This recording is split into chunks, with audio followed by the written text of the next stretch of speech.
The train rolled into Mercy Falls right as day gave up on the sky, that in-between hour, purple bleeding into blue. Cold already settling in. Clemency Hartwell stepped off with one beat-up carpet bag and not much else. That bag? Yeah, everything she owned fit inside it. The station was chaos in the way only holidays are. Kids darting between suitcases. Merchants yelling about oranges and peppermint sticks. Families hugging like they hadn't seen each other in years, even if it had only been weeks. Somewhere nearby, a harmonica dragged out a Christmas tune Clemency almost remembered. Almost. She didn't move at first. Just stood there gripping her bag like it might vanish if she let go. In her other hand was a crumpled telegram. 4 days old. 12 lousy words. Arrangements altered. Circumstances prevent meeting obligations. That was it. No sorry. No explanation. Just a dead-end signed by a man named Thaddeus Grimmer who'd promised marriage, a ranch, and a way out. Now the crowd thinned. Wagons rolled off. Shutters slammed shut. Warm light disappeared behind windows she didn't belong in. Clemency had 17 cents in her purse. A ticket back to Philadelphia cost $43. She watched the sun sink behind the mountains and felt it hit her all at once. She wasn't just broke. She was stuck. Philadelphia wasn't an option anyway. Her aunt's house had stopped being safe the moment gratitude made people blind. Clemency hadn't waited around to see how bad it could get. The ad for a ranch wife had felt like mercy. Turns out mercy doesn't always show up the way you expect. Her stomach twisted. She hadn't eaten since yesterday morning. The cold slipped right through her thin coat like it owned the place. So she did the only thing she could. She picked up her bag and started walking. Not because she knew where she was going, but because standing still felt like losing. Clemency walked until her feet hurt and her pride started cracking. She passed a boarding house on Birch Street. Big sign in the window, rooms available. For half a second, hope flared. Then the woman inside named a price so high Clemency almost laughed. Might as well have been asking for gold bars. She thanked her anyway. Manners were cheaper than rooms. By the time she reached the edge of town, her bag felt twice as heavy and her stomach was in full rebellion. That's when she saw it, the Brass Kettle. Small place. Warm light spilling through the windows like an invitation. The sign said closed at 6, but someone was still moving inside. Chairs flipped upside down. A broom scraping the floor. She stopped without meaning to. Inside, a cowboy sat alone at a corner table, wide-brim hat shoved back. Face rough like the land had worked him over more than once. He ate slow, real slow, like every bite mattered. Steak, potatoes, steam rising like it was taunting her. Clemency watched way too long. Her stomach clenched hard enough to make her dizzy. She must have swayed because suddenly, he looked up. Their eyes met through the glass.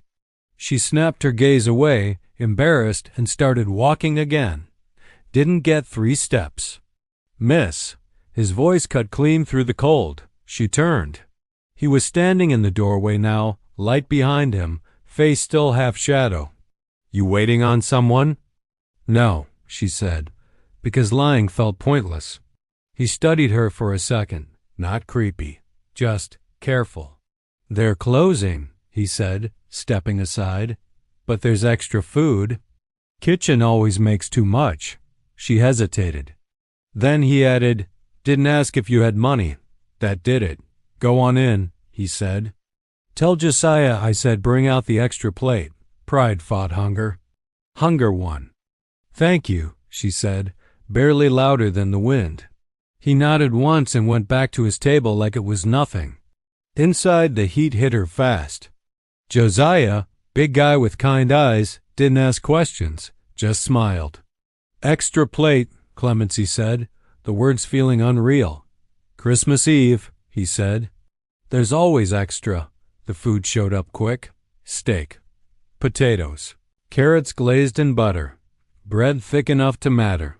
She ate slow, trying not to look desperate. Across the room, the cowboy kept to himself, didn't stare, didn't talk. Just let her exist. For the first time all night, Clemency felt warm. Not safe, not settled, but warm. Temperance Marsh answered on the second knock. Mid-30s, strong hands. Eyes that sized you up without cutting you down. Her kid maybe 6 peeked out from behind her skirt like she was checking inventory. Josiah said you might come, Temperance said. Get inside before you freeze. The house smelled like cinnamon and wood smoke. Real warm, the kind that seeps into your bones. The cowboy Callan, she learned now, set Clemency's bag down and tipped his hat. I'll head out. Stay for coffee, Temperance said. It's Christmas Eve. He hesitated. Just coffee. They sat around the kitchen table. Mismatched cups. Tin of star-shaped cookies. The kid Cora handed them out like it was a serious job. 1 each, 2 for herself.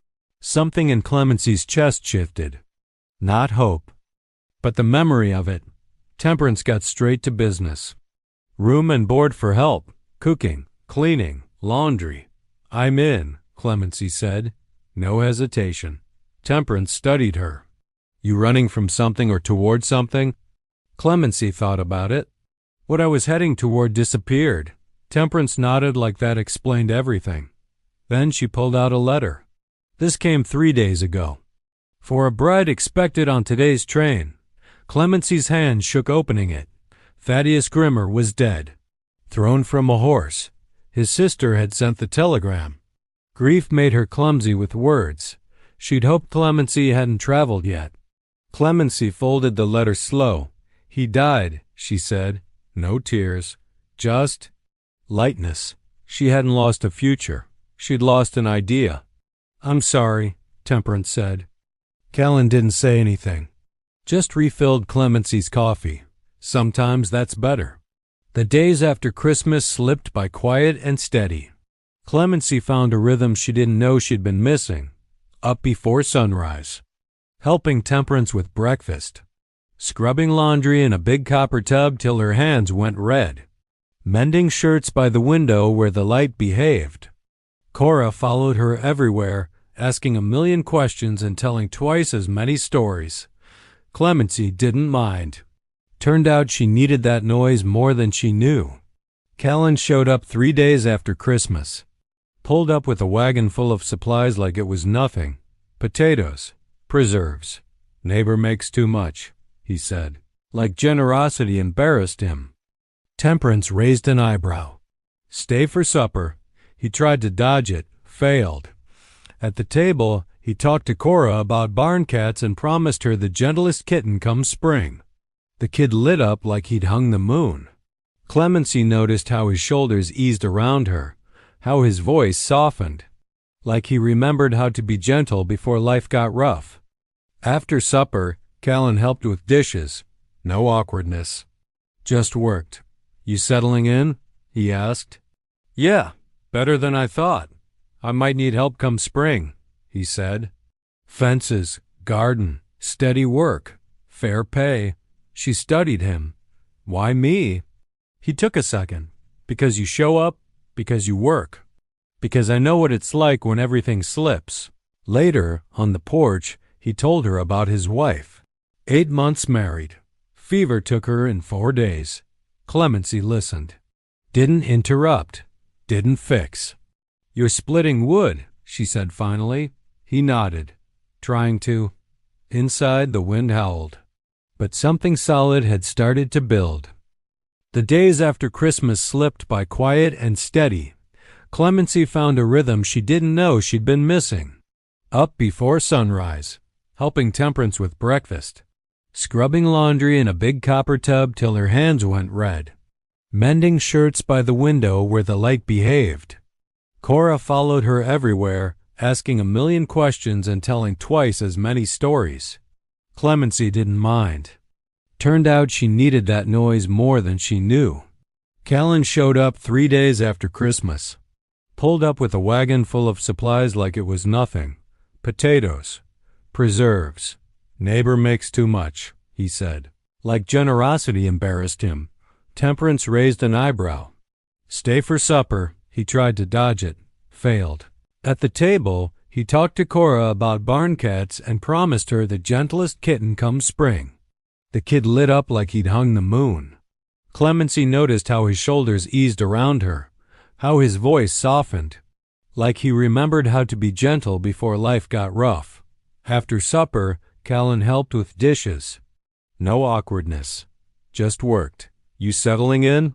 He asked. Yeah, better than I thought. I might need help come spring, he said. Fences, garden, steady work. Fair pay, she studied him. Why me? He took a second. Because you show up, because you work.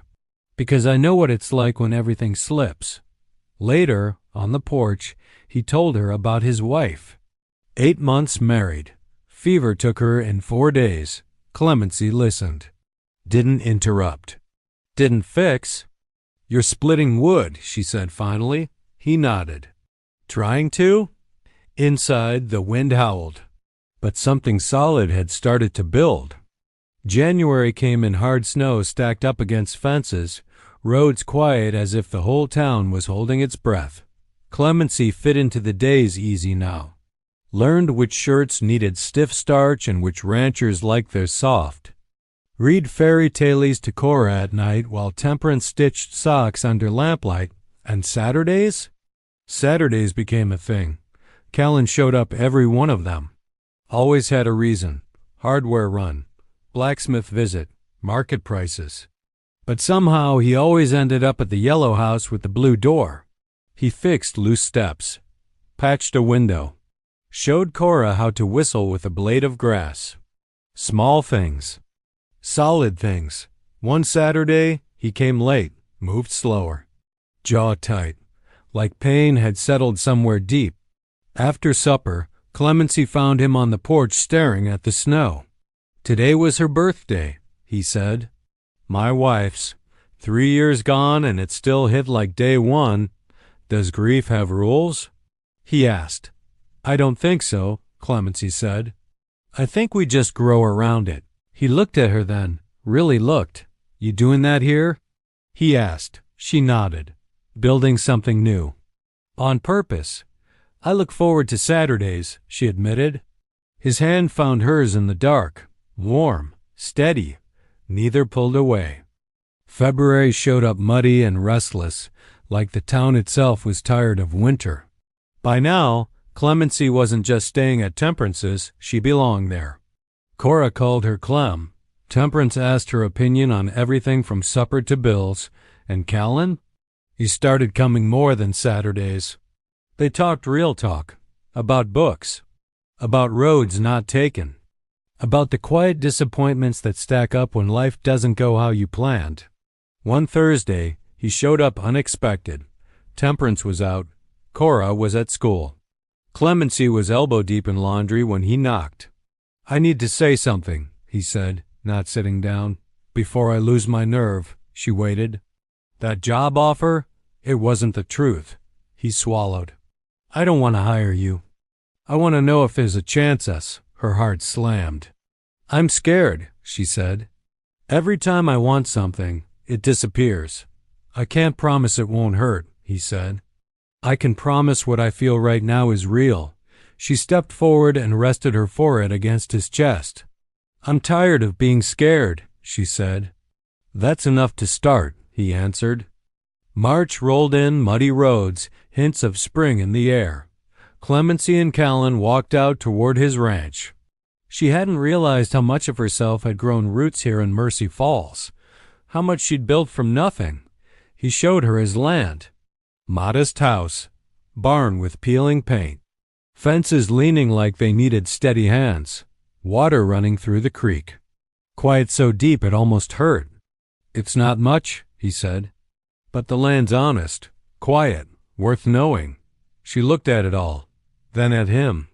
Then back at the town, Temperance's house, Cora's laughter. Everything she'd built since stepping off that train. I don't need the ranch, she said finally. I don't need you to fix me. I don't need protection. I've saved myself, Callan smiled.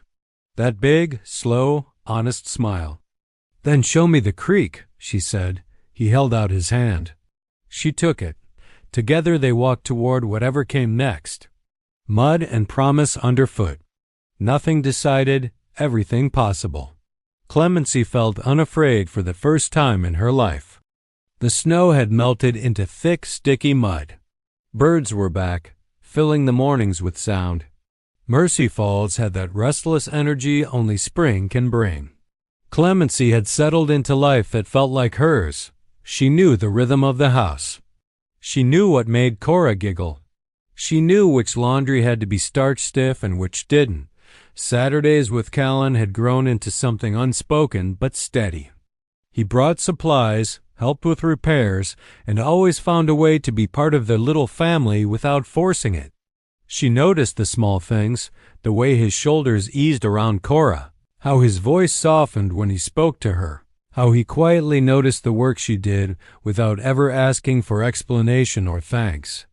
And somewhere in that rhythm, Clemency realized she was building something real.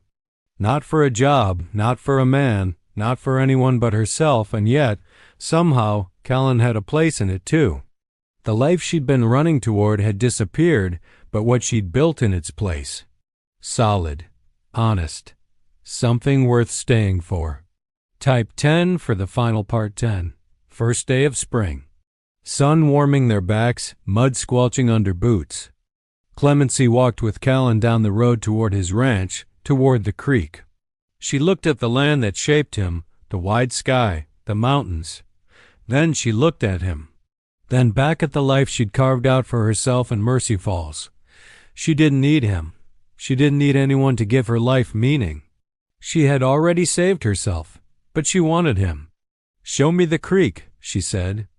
Callan smiled, really smiled, the kind that reaches your bones. Held out his hand. She took it.